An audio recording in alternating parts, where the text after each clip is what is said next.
लोकसभा चुनाव 2024 का, जिसमें पीएम प्रधानमंत्री नरेंद्र मोदी का जो चुनाव होने वाला है, कौन बनेगा इस 2024 में, कौन जीतेगा, कांग्रेस या बीजेपी या जेडीयू या आरजेडी। उसमें जो 2014 में कांग्रेस पार्टी को हराने के लिए जो बीजेपी ने कोशिश की, अपने बड़े बड़े उम्मीदवारों को 2014 में उतारी थी, उसमें एक बिहार के बहुत बड़े चेहरे, भोजपुरी के सिंगर, अभिनेता, actor, power star Pawan Singh ji को भी उतारा गया था। जिस समय अमित शाह के द्वारा कॉल आया गया था बीजेपी का स्टार प्रचारक के रूप में, उस समय पावर स्टार पवन सिंह अपने मुंह से बोले थे और इंटरव्यू भी दिए थे कि इस पार्टी से हम अपने सांसद और विधायक बनने के लिए नहीं जुटे हैं, हम अपने स्टार प्रचारक के रूप में जुटे हैं इस पार्टी से।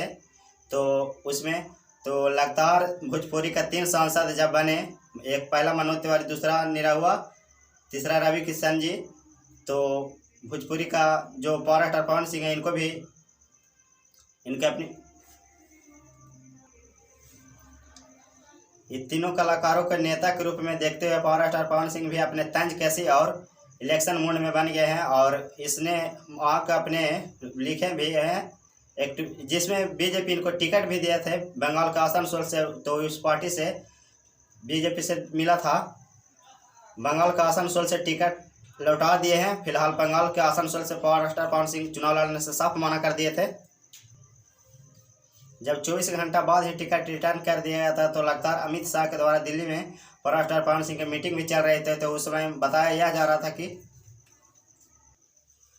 टिकट रिटर्न करने के बाद बीजेपी के जेपी नड्डा के साथ बड़े बड़े नेताओं के साथ मीटिंग करके बताया यह जा रहा था कि बिहार का कोनो भी जगह से लड़ा जाएगा भोजपुरी का पावर स्टार का पवन सिंह का चुनाव। तो फाइनली बिहार के 17 उम्मीदवारों का बीजेपी ने लिस्ट जारी कर दी, उसमें कहीं भी पावर स्टार पवन सिंह जी का नाम नहीं है। तो लगातार 10 सालों से जितनी मेहनत स्टार प्रचारक के रूप में कर रहे थे पावर स्टार पवन सिंह, इस प्रकार का जो बीजेपी ने काम किया है बहुत ही गलत काम किया है। तो बीजेपी को ऐसा नहीं करना चाहिए था।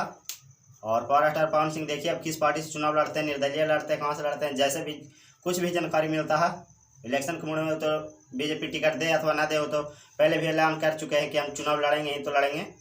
तो देखिए किस पार्टी से लड़ते हैं चुनाव। फिर मिलते हैं किसी नेक्स्ट वीडियो के साथ। जय हिंद, जय भारत।